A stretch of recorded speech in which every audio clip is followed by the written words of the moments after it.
Welcome to 10th or Tuesday. This is episode number 43. My name is Michael Bolden, and I'm joined by Michael Maharrey. Thank you so much for tuning in. We are broadcasting live from the 10th Amendment Center, which is split up in our two home offices, me in downtown Los Angeles on the West Coast and Mike out in the other LA, Lexington area, Kentucky. Are you Central Time? No, Eastern.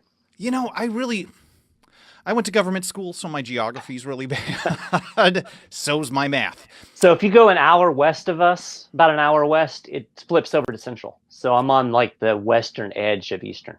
Okay, cool. All right. Well, welcome to 10th or Tuesday. We have only been doing this about once a month in our off season, but I figure we're going to be ramping things up for the nullification season, which is the period where state legislators are filing legislation that we're tracking to push back against federal power or undermine federal programs. And then when state legislatures are in session, generally around January through April-ish, we would say, maybe some go into May, some go year-round. Yeah. So we'll be ramping up and probably doing more episodes as we have more stuff to cover, maybe some shorter, more common, more often episodes. Now today, Mike, I want to talk about, and I did a show on my Good Morning Liberty, my Monday, Wednesday, Friday YouTube show, talking about some technologies that they're ramping up for surveillance. An article from John Whitehead of the Rutherford Institute.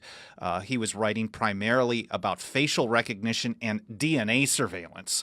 Like, I, for one, have not submitted one of those Ancestry or 23andMe genetic tests. They're really interesting. Everybody I know who's done this, but I know these people are turning them over to police and government, and they're building these crazy tracking databases. Now, you happen to know someone who does real genealogy work, right? I do. My wife does. And of course, because of that, I've submitted my DNA, so I'm probably in the system. But I'm assuming they probably have it from us all along. I know someone commented on the video that we posted on YouTube yesterday. Like, look, they've been collecting this stuff for decades. And generally when we find out about things, like in 2013, when it came out, the Snowden documents were revealed by Washington Post, Glenn Greenwald, Laura Poitras, I think her name is. These are programs that have been going on for a long time. Right. I think the license plate tracking program that the DEA is running, it had been operating for like 7 years before it actually came out. Yeah, and that's really kind of the nature of things. Once we learn about a new tracking or surveillance program, it is already happening in large scales. And maybe the conspiracy side of me says, well, they're kind of, now we're probably going to get banned for being too Alex Jonesy at this point, right? So the conspiracy side of me says, well, maybe this is just another way of kind of just jabbing us in the eye and getting people more accustomed and more acquainted with the type of surveillance that they're under. I don't know. They certainly use it to chill free speech and activism and resistance. But I wanted to go through a number of the other ways that they track and trace us. Not just the NSA, but also the DHS, FBI, but also the local level surveillance, which is primarily funded and pushed by federal agencies and federal programs. So before we get to that, hi to a few people out in the live chat over on Facebook. Dennis Marburger, Clay Davis, Gobind, Alan Mosley, pretty awesome. Your team member, we'll call him. Alan. Hi, Alan. And Rose, he called us fake news. So, likely. And Rose McConnell. So let's get into some of the things that we're going to cover today. First of all, you and Suzanne Sherman worked on over the last couple of weeks, you told me, I think, right? A really, really great article. And I know it was topical in regards to the new Supreme Court Justice Brett Kavanaugh talking about his views, but I think it's more timeless than just this, because he is far from the only one that has a horrible view on the Fourth Amendment. Why don't you give us a little overview of what this article, because you basically tied it into something that was a driving force for the American Revolution, and that was something known as writs of assistance. Yeah, that's right.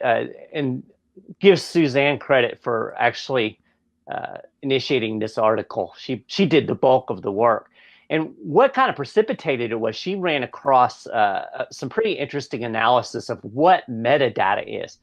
And it ties into the whole Kavanaugh hearing because Kavanaugh had said in some of his writings as an appellate court judge that he believed that the collection of metadata was entirely consistent with the Constitution.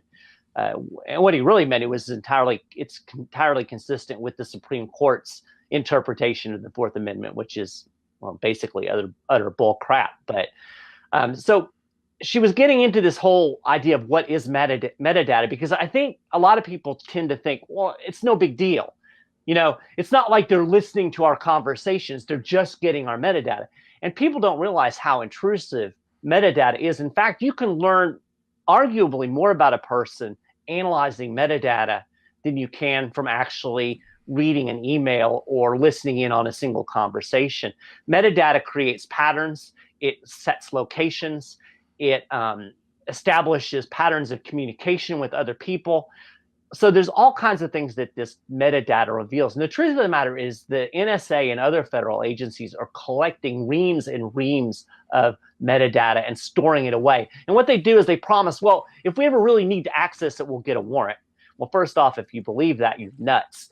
And then second off, it would be like the FBI coming and grabbing the mail out of your mailbox, or coming into your house and taking all of your personal documents and then scanning them and then promising that we won't look at these unless we have to later, and then we'll promise we'll get a warrant. The U.S. Postal Service is in a program that does just that, right?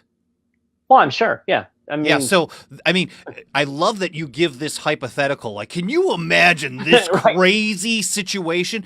The other type of a situation that I have said to people similar to what you're talking about, Mike, can you imagine if the United States Postal Service or UPS, for example, was working with companies like Amazon, or maybe not Overstock. I think Patrick Byrne's probably a good guy, but Amazon, for example, and then the NSA, and then they had a database of certain types of routers that were going to be used for networking equipment, and then they had this system whereby if someone bought that the truck would be rerouted to an NSA repackaging facility. Then they would open the box, install some malware into the product so it can be used to track and trace your activity by the NSA or another federal agency, repack it as if it had never been opened, and then get it back on the truck and tracked and shipped in the same amount of time and delivered in the same amount of time as you would have expected. Now, if I would say that's a crazy idea,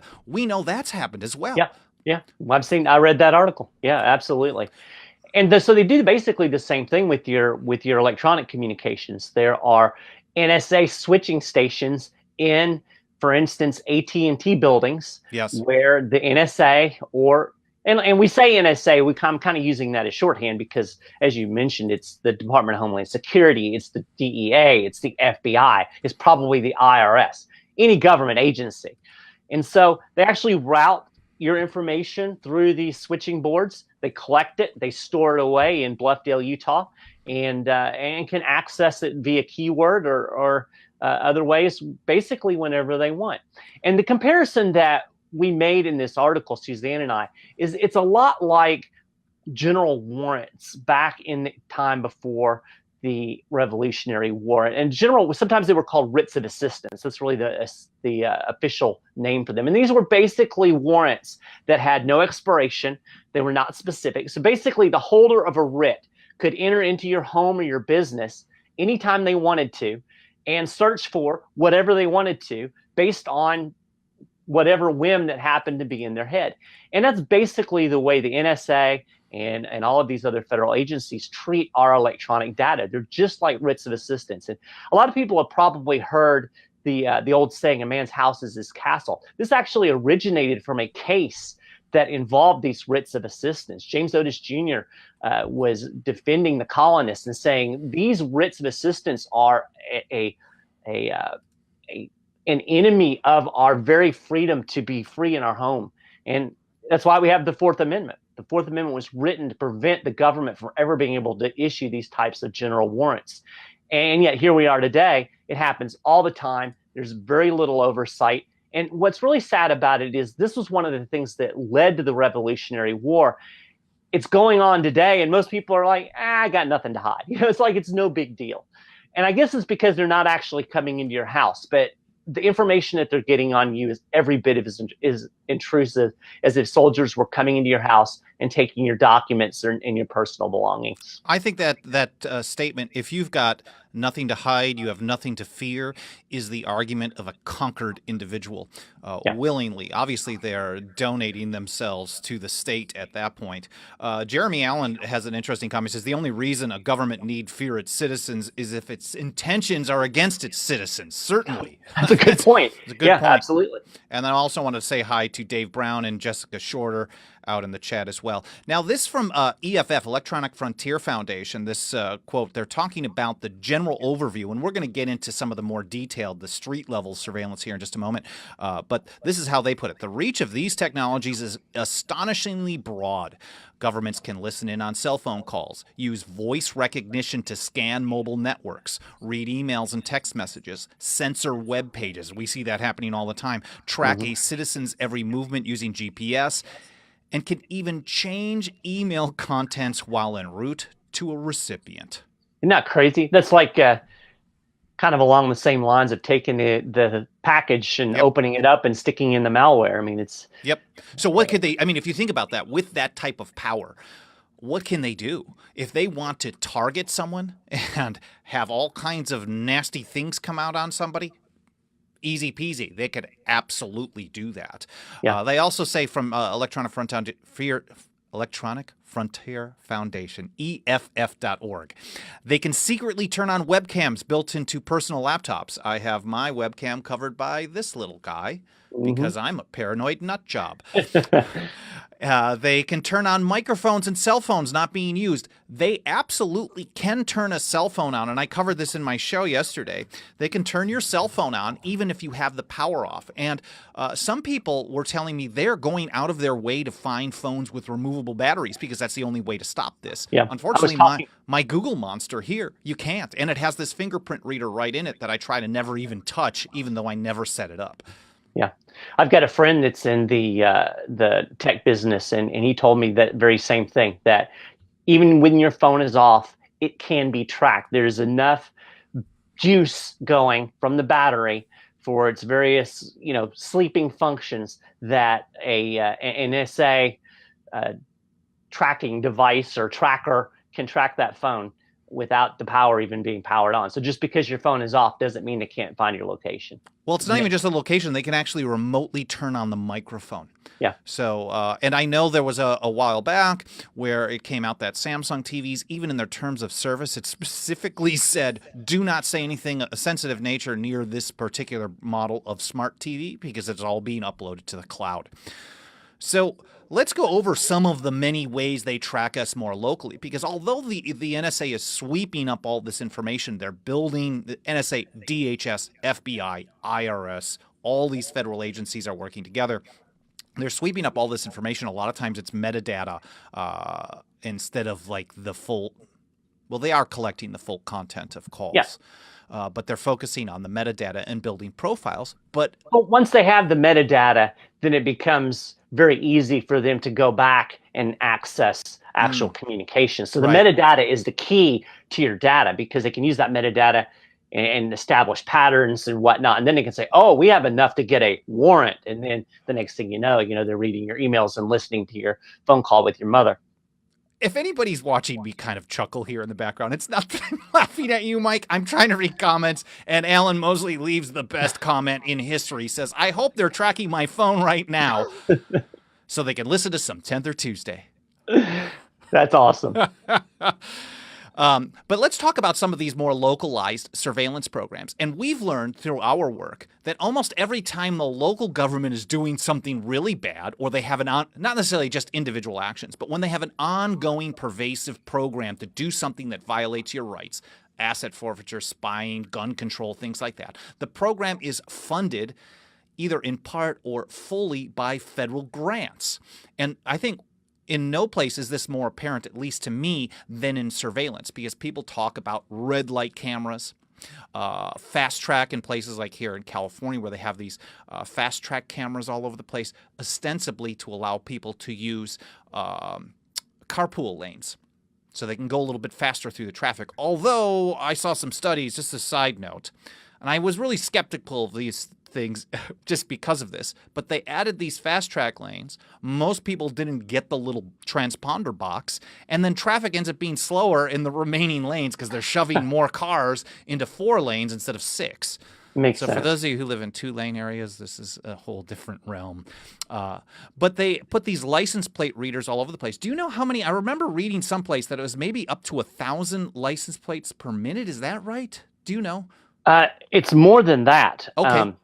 And I wish I could remember, because it's funny. I just read that a few minutes ago. Well, let's just use 1,000 then, because if that's Yeah, understating it's a bigger it's number still than that. crazy. So they can catch 1,000 cars per minute flying by at 70 miles an hour, and they get the picture of it. They know where the car is. They can map out where your car is going if they're getting pictures of these every few miles or whatever it may be, whether it's on red light cameras or on these fast track systems on freeways. And they're also taking pictures of the occupants. But this is called an automated license plate reader. Is that a good overview of how they work?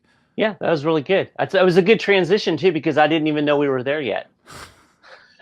But I want to backtrack just for a second and make a point that you made about the federal funding.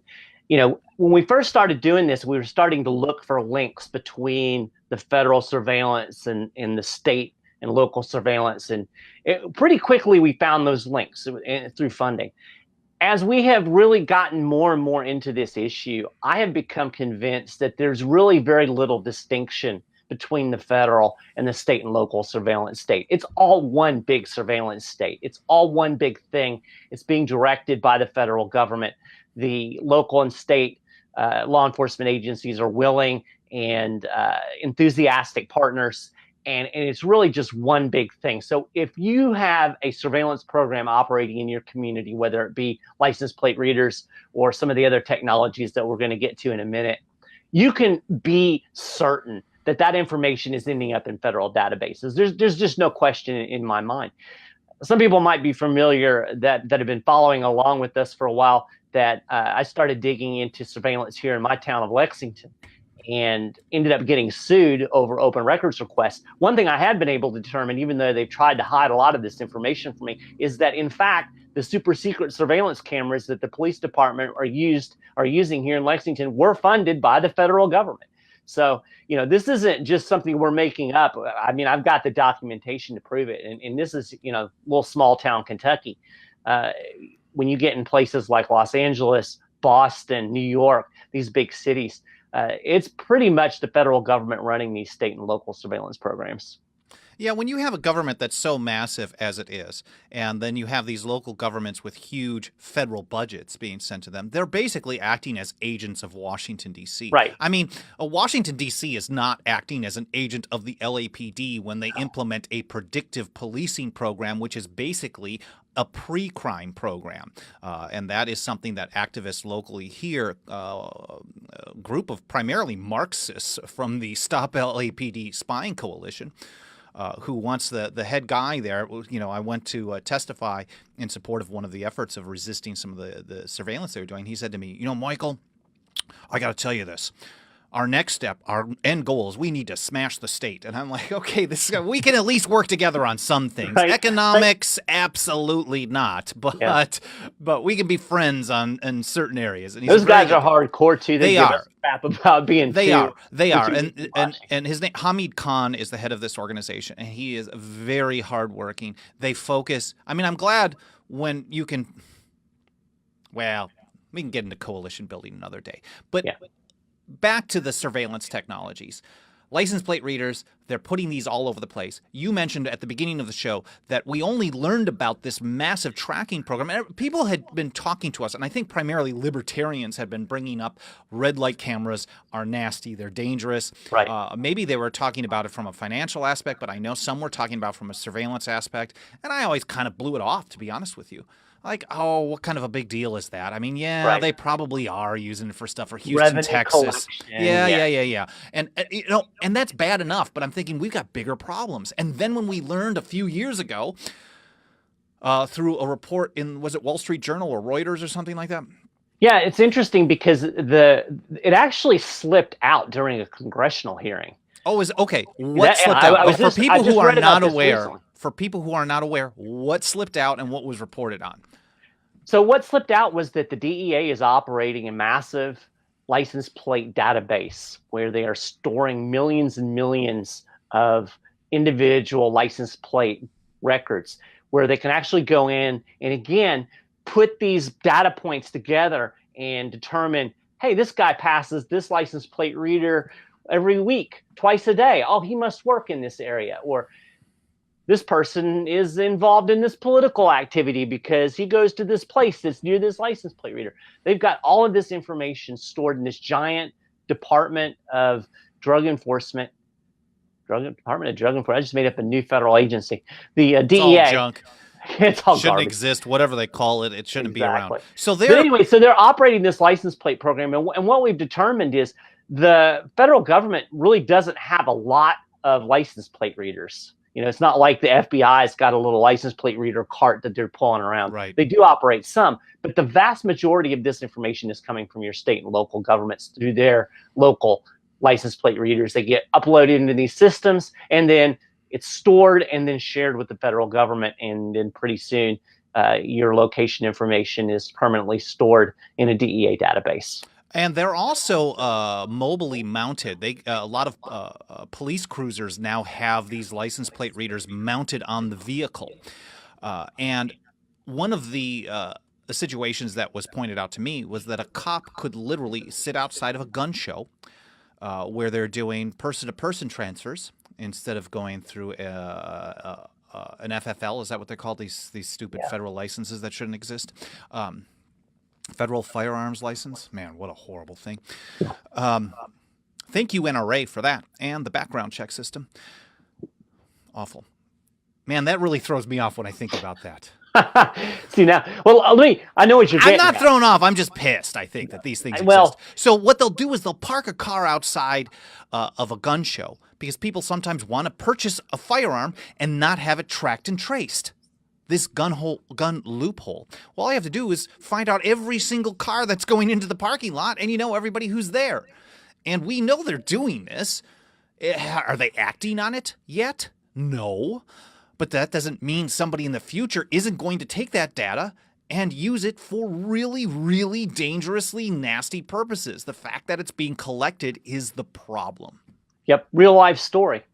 They decided, I think it was in Kansas, I could be wrong about the state, but they decided that there was a business that sold like grow lights and hydroponic type of things. And they decided that pretty much anybody that shops there must be growing weed. So they set up a license plate tracking program, took down all the license plates of people that were going in and out of this grow shop. And this poor dude who went there to get some lights for his tomatoes ended up having a SWAT team bust into his house and put his kids and his wife on the floor at gunpoint so they could bust his tomatoes. True story. And although I think pointing out the negative effects of how they actually put this into practice is important, and I know a lot of the police accountability pages that were purged from Facebook recently focused a lot of time on police misconduct, or not just police, but law enforcement at every level, whether it's ATF or DEA or local police, busting down doors for bad reasons.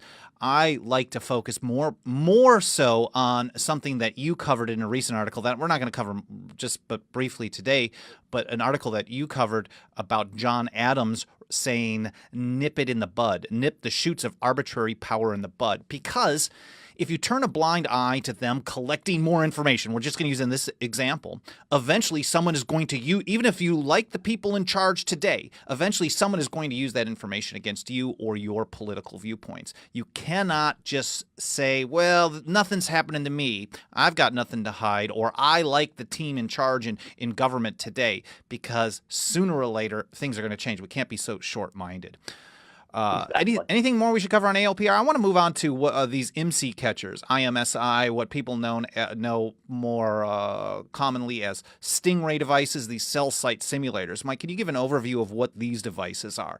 Yeah, I think one more little point on the license plate readers. You mentioned that some of these systems actually take pictures of the occupants of the vehicle, and this is particularly troubling in a world where we're having a growing facial recognition database, because that means that these pictures that are being collected along with the license plate data are going to end up into these facial recognition databases too. So it's almost a two-for collection that you're getting with these license plate readers. You're getting location information, and then you're also getting facial recognition data that's being put into these giant federal, primarily run by the FBI, facial recognition systems. So, 2-for-1 there for you. So before getting into IMSI catchers, I wanted to just say hi to a few more people in the chat.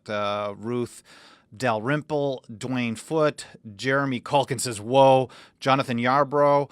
Also, Shane Hazel. I don't know if, Mike, did you get I forwarded an email to you. I copied. Shane had asked for me to be on the podcast, but the scheduling was a little bit weird for me, so I copied you on an email. Did you see that?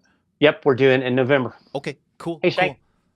So welcome to everyone here in the live chat on Facebook. If you're watching in the archives, we'll also upload this to our other channels, Real.video, BitChute. We also post to YouTube, and of course over at our website at 10thamendmentcenter.com. So whether you are watching this live or you're watching it later on the archives, please make sure to hit the like button. This helps us get the word out. It helps tell these platforms that you should show this video to more people, and then leave some comments. We'd love to hear your thoughts. So Mike, IMSI catchers, Stingray, cell site simulators, all these various names for them. Give us an overview of what this device is, what it does. I think this is probably the most intrusive, or at least potentially intrusive, of all of these technologies, or at least of what we know about. These devices basically trick your cell phone into locking onto them instead of the cell tower. And once that happens, the law enforcement officer can not only track individual phones, so find your location, if they are set up in the right way, they can even be used to access call data, listen in on conversations, look at web browsing history, access all of the information that's in your phone. This can happen without you ever knowing it. And what's particularly insidious about it is once they set up a cell site simulator, it doesn't just lock on to the cell phone that they're looking for. So, we're looking for a bad guy. It doesn't just lock on to that person's. It locks on to every cell phone that's in range. So there are a lot of people in the privacy world that say that these things cannot even possibly be used within the parameters of the Fourth Amendment. They're so intrusive. And these things are proliferating. And what's interesting about it is that there are a lot of police departments that have these things in complete secrecy, because the FBI actually requires all of these police departments to get these devices to sign non-disclosure agreements. We've actually seen cases where prosecutors have stopped a prosecution in order to not have to divulge information about the cell site simulators. So extremely intrusive, horrible pieces of equipment that should never be used without a warrant. And I would argue they probably should never be used at all. And we don't have enough data on this yet, but I think over time we're going to do more and more research. I have personally never seen a local law enforcement agency purchase a cell site simulator or a license plate reader with their own money. I mean, taxation is theft, right? Right. So none of it is their money, but money that they stole themselves. Right. They're always, in every time I've looked at it, every single time, they're getting it through a federal grant, either a Department of Homeland Security grant or a JAG grant. Mm-hmm. These are the primary ones. So the federal government is spending money to equip local law enforcement with high-tech, secretive surveillance gear that is no way that they can target a person with a warrant based on probable cause, describing the person's house as papers effect. They can't do that. It's not possible. And the feds are funding the locals to do this. Then the locals take that information and upload it to Washington, D.C. through fusion centers or through the information sharing environment, just an agreement that they're going to share all this information. It's passing all along. And then everybody in the entire country has access to all that data at all the time. So we have this giant blob of a surveillance state that you mentioned earlier, Mike, that you really can't look at it as separate entities. They're basically separate departments of a giant stalker state. Exactly. Yeah, that's the perfect way to put it. They're all working in coordination.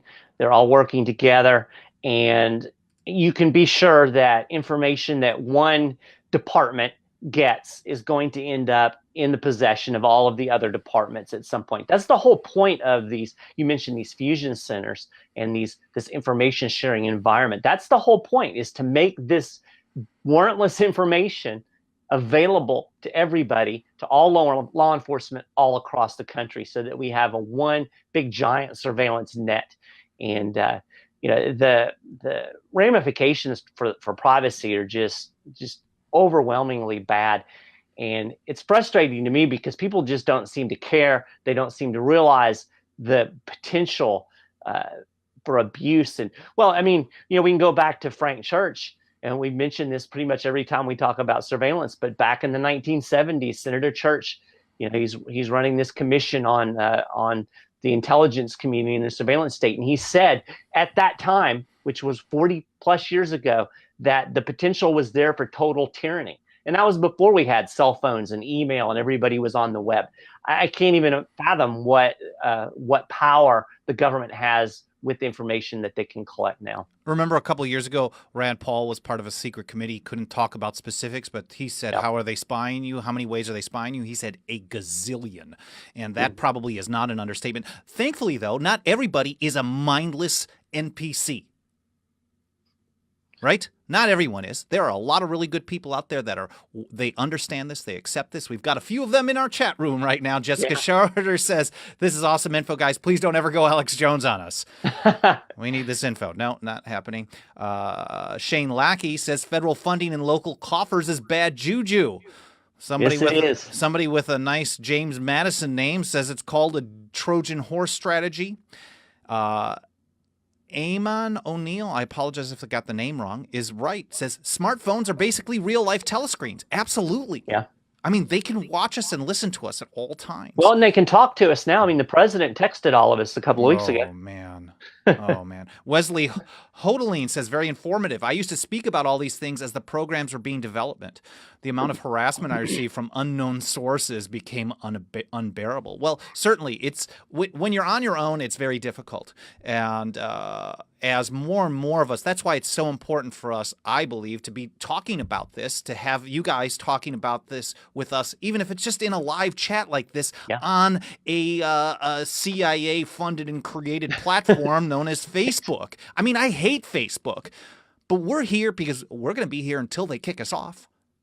Because as long as they have this tool and we can reach people, and I know most of the people we're talking to are already on board, but the more that you hit the like button, the more that you share it, maybe we'll reach one or two more people. And every single person that we reach is a victory. Back when I started the 10th Amendment Center back in 2006, my goal was to reach one or two people with a blog. And here we are today. We reach thousands and thousands and thousands of people every single day. We're getting millions of visits on our website.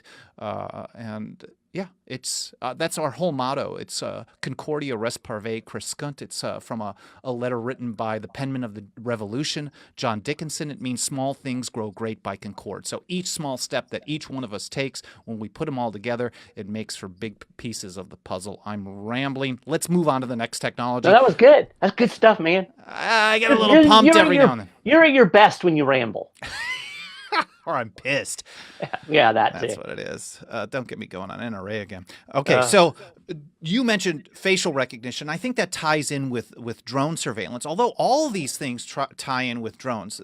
There's less of an interest, I think, in opposing drone surveillance. They seem to be just kind of accepted by some people. But the problem with drones is they're small. They are often used without warrants. They're trying to do an end run because there's no limitations on them. They're funded by the Department of Homeland Security. Then they attached license plate readers or facial recognition cameras jammers or stingray devices to it. So Or all these weapons. different or weapons, they put all these different surveillance technology, blast them onto a drone, and we're not talking about those types of drones that you buy on Amazon for a couple $100 that make a lot of sound. We're talking about more high-tech ones. Mm-hmm. The interesting thing to me about drones is that, it was really the first surveillance technology, high tech, that state and local governments started to push back against. So the good news is there are a number of states that have at least some restrictions on drone use. Several states actually require warrants for drone surveillance. So I'd say that even though that it seems like it's kind of calmed down, I would say that there's probably more restrictions on drone surveillance than any of the other surveillance technologies at this point. It started with Virginia basically doing a study, and then that morphed into some more robust prohibitions, and then I think Florida followed suit, and then we had, I wish I could remember the number, but it's in the teens, the number of states that have robust restrictions on drone surveillance at this point.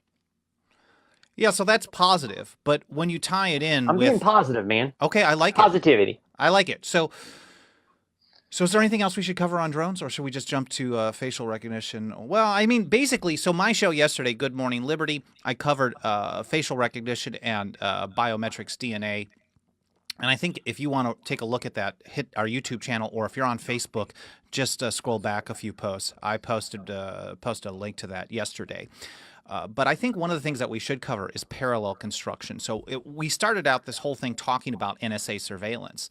And some people say, okay, well, if you've got nothing to hide, you got nothing to fear, or if they're collecting metadata, well, how are they using this? How is this affecting people on a day-to-day basis? And parallel construction is one of those ways. Yeah, absolutely. In fact, Bill Binney, who is a former technical chief for the NSA, he called this the biggest threat since the Civil War. So, call that hyperbole if you want to, but this is a guy that was on the inside. He knows the capabilities, and he knows what this information is being used I don't know. for. This is even worse than Lincoln. That's tough. Yeah, I mean... Right. No, I mean, the NSA is not killing people. They're not burning cities, certainly. Well, not yet. Anyway. Well, I mean, tyrants want this type of power. I mean, if you think about it, and I'm not going to go to Hitler, but think about Stalin. Stalin would have loved the ability, instead of having to have millions of spies and informants, to just have... I'm going back to it, my own tracking device for myself. I'm subjugating myself with this tool. I want to text my mom. But, so I keep it, of course.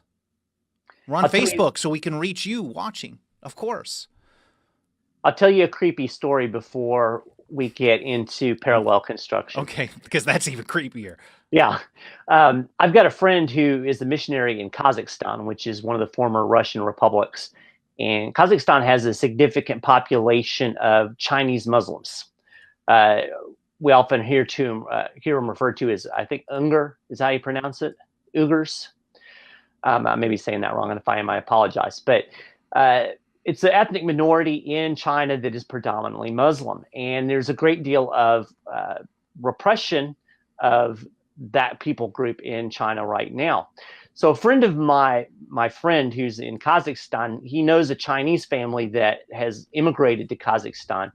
And the grandmother in that family has to go back to China every so often to get her pension check. They won't mail it out of the country. So she actually has to physically go back to China to pick up this check. So she went back a few months ago and she took her son's cell phone with her. Well, her son's cell phone had Facebook on it.